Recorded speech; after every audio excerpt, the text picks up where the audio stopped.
So the reason why so many of us are staying at home is in an effort to prevent overcrowding at our hospitals. Right now, North Texas has the most confirmed cases in the state, nearly 300. We're going to go live this morning to health and wellness reporter Sonia Azad. She is at her home with a message from our healthcare officials. Yeah, Kara, good morning. I've spoken with a lot of doctors in the last several weeks, hospital spokespeople as well, and depending on who you talk to, you really do get a more clear picture or a more honest picture of what's going on inside those walls. I can tell you right now that North Texas hospitals are monitoring the number of ventilators that they have, respirators, limiting entrances because they say they need to limit the flow of people going in and out of the hospitals.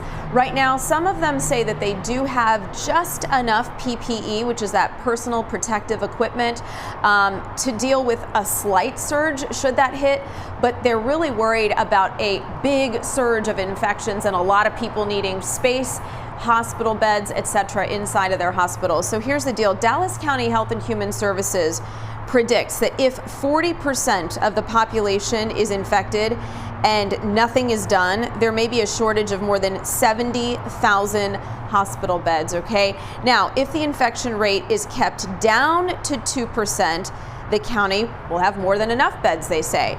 Still, efforts are underway to find additional space, which includes the possibility of reopening the old Parkland Hospital. Right now, we are waging battle with sticks at best, and we need swords. If we change nothing, many hospitals run the risk of exhausting appropriate protective equipment by mid-April. So we've seen a lot of people and organizations helping our healthcare facilities. UT Dallas's Office of Research dropped off 72,000 pairs of gloves, more than 1,000 masks as well at Parkland Hospital. And when it comes to testing, Dallas County has lifted some of its restrictions on 2 drive-through testing sites, all right? One is at Ellis Fieldhouse, the other is in the parking lot of the American Airlines Center.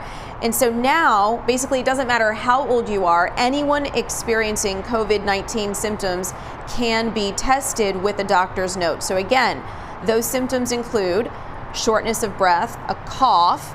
You must show a temperature, fever of 99.6 or higher. Now, those are just some of the symptoms. I'll post the symptoms, a full list, again on my Instagram stories. I've done that already once this week. It's important to note here, the more testing that is done, the more we're gonna see those numbers go up. And so that is why you see a lot of us hanging out at home, isolating, and all the social distancing as well. I know it's tough, but Mark, it seems like you and your cat there are enjoying it.